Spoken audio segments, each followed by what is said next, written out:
En fait, j'ai commencé l'art depuis que j'étais tout petit.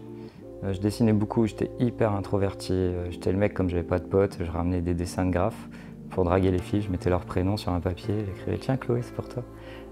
Du coup, je trouvais ça super intéressant en fait, ce rapport à l'art où tu te dis tu peux t'ouvrir au monde tout en dessinant. Ensuite, j'ai commencé le travail. Je suis parti bosser dans la logistique parce qu'il y avait du taf là-dedans. J'ai évolué là-dedans pendant quelques années.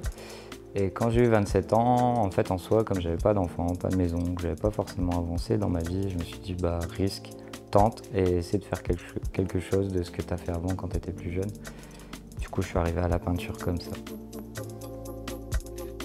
Alors, Hackett, c'est parce que quand j'étais plus jeune, en gros, il y avait un rappeur qui s'appelait Hacketto, du coup, de Sniper, qui avait sorti une punchline où je vous présente Hackett, le nez pointu comme une fléchette. En gros, c'était un mec qui était pas sûr de lui. Voilà, qui se faisait tout le temps un peu charrier vite fait. Et du coup, moi, quand j'ai pris le graphe, mes potes ils m'ont donné ce blaze-là. Aujourd'hui, c'est devenu 3V Hackett, parce qu'il faut savoir que Hackett en soi, donc Hacketto est aussi un très gros graffeur qui a posé beaucoup de métro. Donc entre deux, en fait, j'ai changé un peu mon blaze en hommage à lui au départ. C'était un rêve de gosse en soi. Neve voulait être pompier, moi je voulais dessiner les pompiers. Tu vois. Mais je n'avais jamais vraiment peint en fait, je venais vraiment du graphe. Donc pour moi, l'art c'était ce qu'on voyait dans la rue, c'était pas prendre une toile et peindre chez soi. C'était un truc assez bizarre, c'était le lendemain de mon anniversaire, j'ai acheté une toile à 2 balles vraiment, avec de la peinture de merde. Et j'ai fait ma première toile et je me suis dit tiens, c'est pas mal. En soi, bon en vrai aujourd'hui c'est pas ouf, mais au final je me dis bon c'est pas mal. Et du coup c'était une sorte de passion qui est devenue vraiment prenante tout le temps. À ma première interview il y a 4 ans, on m'a mis tout de suite le titre néo-cubisme. J'ai bien aimé ce mot, je me suis dit néo, bah, ça marche bien, cubisme. Je me suis dit ah, c'est cool, c'est le bon nom. Et en fait, en soi, aujourd'hui, je ne le définirais pas comme ça forcément.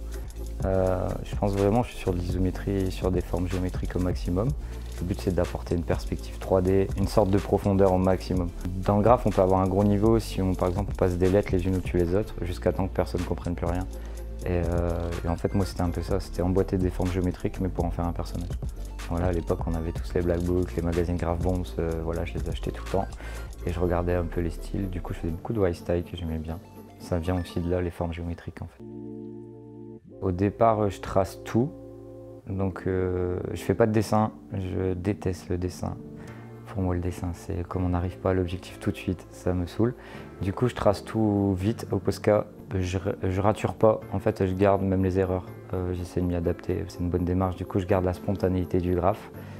En même temps, j'utilise l'acrylique ensuite derrière, juste pour peindre, pour mettre les premières couches. Après, j'utilise la bombe, où je viens mettre les effets. Ensuite, j'utilise l'aérographe et je reviens à l'acrylique mettre les lumières. Et après, je fais le fond pour sculpter l'ensemble. Donc, je viens effacer certaines zones pour vraiment venir sculpter tout le personnage.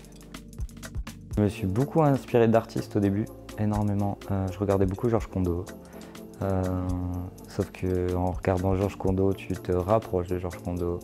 Du coup, j'ai tendance à me dire que quand on regarde trop les autres, on finit par se perdre soi.